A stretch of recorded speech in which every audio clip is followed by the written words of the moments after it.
Well, hi there, and welcome back to another episode of Let's Talk Real Estate Investing. I'm so happy you're tuning in today because I want to talk about something that I get a lot of questions about, and that is how to talk to the sellers of a probate property.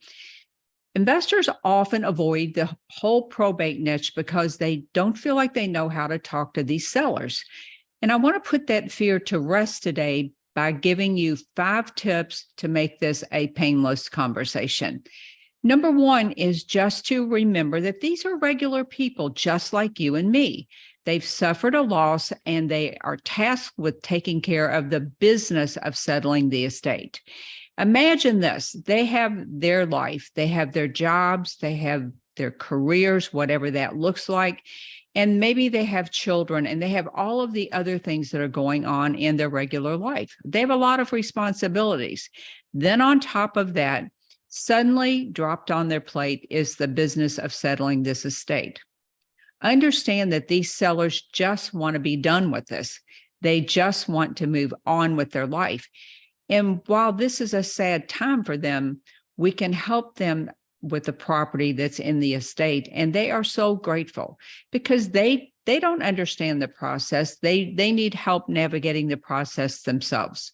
So there are a lot of ways that we can help these folks. And as an investor, you need to get comfortable with the idea that this event has happened. This is not something that's creepy. It's real life, and that we're not taking advantage of anyone. We are, in fact, providing a valuable service to these people. Now, number 2 is the conversation actually begins with the first contact. Now, whether they call you on the phone as a result of a direct mail piece that they've received, or they fill out a contact form on your website, you're going to find that this initial call with them is where this whole thing starts. It's when you talk to them on the phone. They will almost always tell you, matter-of-factly, that this property is part of an estate. So you can kind of skip over that whole estate thing that you've built up in your mind and simply say, I know this must be a hard time for you. How can I help? And from there, you just go ahead and talk about the property, just like you would with any other type of phone call or any other type of lead. So this is a factual conversation that you have with the seller where you're writing everything down on your property information form. Now, one thing you want to find out for sure is, who am I talking to? Is this the actual personal representative, the actual executor or administrator of this estate? Or is this maybe a family member, a relative that has the job of talking to people and showing this property? And it's okay either way, but you want to be clear about who you're talking to. Exactly who is this person? And it's not unusual, as I said, for someone else to be talking to you. It doesn't have to be the personal representative. It doesn't have to be the personal representative that shows you the property. But if you are not speaking to the personal representative, you want to get the name of that person and their contact information in this initial call. That's important because they are the decision maker. Now, number 3, when you go to the property, treat the seller just like you would any other person. You want to be mindful of their situation, but remember that they contacted you because they want to sell the property. They contacted you because they need your help. One tip for having easy conversations with these sellers is to look for visual clues in the home when you get to the home. So when you get to the point where you've talked to them on the phone and you've made an appointment to see the property, then you will go to the property, introduce yourself, and once you go in the property, look for visual clues.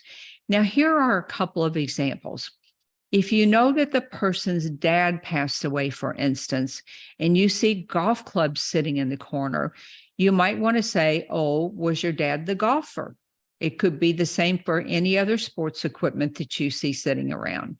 The same could be true of a mom. If the mom passed away, you might see tennis rackets. You might say, if you know they're of the age they could have played tennis still, was your mom the tennis player? Either way, if they say yes or no, it's a conversation starter. Another example would be if you see a lot of cookbooks in the house. You might say, oh, was your mom a big cook? Did she host the family dinners? Again, it's an easy way to have a conversation starter where they talk about what's going on in their life in a very generic way, but it puts them at ease, it puts you at ease, and that way you can just move on with the conversation. Now, you may see a lot of family photos that would open the door for, oh, gee, it looks like you have a big family. How lucky. You might see a library of books, which would indicate that someone in the house was a big reader. So just look around, take your time, don't be nervous, but look for visual clues as a way to begin the conversation. And number 4 would be, how do you know when it's time to move on to talking about the house? Well, I can say this, you will know when it's time to move forward and change the conversation. And you can do that by saying simply, tell me about the property. At that point, you're into the information gathering phase where you want to find out what they know about the property. Now, it may be that they don't actually know a whole lot about the property. Maybe they actually don't know when the roof was replaced. They may have an idea. They may say, oh, it was about 5 years ago. In reality, it may be more like 10 or 15 years ago, because that's not their timeline unless they were directly involved in these sorts of things. So gather information just like you would on any other property. And once you have gathered the information and you've looked at the property, you've asked your questions about what you see, then I like to close with some final questions. One would be, is there anything else I should know about the property? This may prompt them to say something like, oh, we had a sewer backup about 2 years ago, or a tree fell down and it damaged the deck, so we got a new deck. They may divulge things that they haven't thought to bring up. And a lot of times that's information that you really need about deficiencies in the property. So just ask a very open-ended question. Is there anything else I should know about the property? Or is there anything else you can tell me about the property? Now, another thing to remember is that there's almost always something else they need in addition to the price they want. So ask them, are there any special challenges or problems I should know about the property that I could help you with in addition to just buying the property? So what you're looking for is things like you're trying to find out, are there any liens on the property? Are back taxes owed? Are there any code violations? Is there some way that you could help them? And you want to find this out before you make the offer so that you could structure this in your offer. So what can I do to help you solve a problem that you may feel is a problem over here? How can I help you solve this problem? And then you want to try to find out what is the price they are hoping to get for the property. Now, this is all important, and this is kind of a package deal where you're going to decide on your offer, of course, on the repairs and updates that need to be done, but you can also structure these things into the offer. And my final thing that you're really looking to find out too is, are these folks, the heirs, are the siblings, is there some disagreement within the family about the sale of the property? Oftentimes, they'll volunteer this up right on the initial phone call. They'll say there are 4 of us that are going to inherit from the sale of this property. 3 of us are on board with selling the property. We know it needs a lot of work and we're open to an offer. But my sister or my brother, they want full price that they're seeing on Zillow for a house that's been repaired. So by finding out these things, you know what your challenges are right up front. You can address them. You can have a family meeting there at the kitchen table where you've looked at the property, you've come up with your offer, and now you're going to say, well, here are the things that we need to consider. This house is not going to fetch the price you think, and here are the reasons. Now, it doesn't happen very often that they tell you, gee, we can't agree on anything here, but sometimes it does happen. And in that case, you need to know that. And then number 5, the final tip I have for you is has to do with cleaning out the property. Oftentimes, this is the biggest stumbling block that you'll find.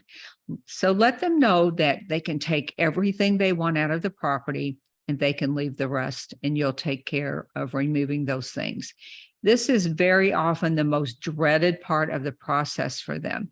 And it's the thing that holds them back from selling the property. And this is a simple conversation that you can have with them that will help them move forward and make it easier for you to buy the property. You want to remove all the roadblocks, and in having this conversation with the seller, with these tips, it becomes an easy conversation. And once you do it a few times, it really does become an easy process. Now, if you want more information on having conversations with sellers and other things to do with probates and the probate process, I have a ton of information over on the blog, the Louisville Gals Real Estate blog. So you can start there. There's a link to the podcast there, or you can go wherever you listen to podcasts and just look up Let's Talk Real Estate Investing. So there are a million free resources over there. And also be sure to pick up my freebie, which is on the blog. It's my Probate Investing Starter Kit. You can also get it at this link, and I'll put the link in the show notes. It's probateinvestingsimplified.com/starter kit. That's an easy way if you just want to get it that way. While you're there, be sure to check out my probate investing course, Probate Investing Simplified. I just did a podcast on an event that's coming our way that's going to dump millions of homes into the market, and they've dubbed this event the Silver Tsunami. So the baby boomers are those folks born between 1946 and 1964. So there's going to be a huge number of houses that are going to come into inventory over the next decade or two from the aging baby boomers. So be sure to have a listen to that, because this is the largest single demographic of people that are going to provide opportunity for real estate investors. And there are a number of ways you can help them, both before the property gets to probate, especially if you're an agent, or afterwards when the property goes into probate. So I'll put all of these links in the show notes. And let me know if I can help you. You can send me an email at Sharon@SharonVornholt.com. So I will see you same time, same place next week. Bye for now.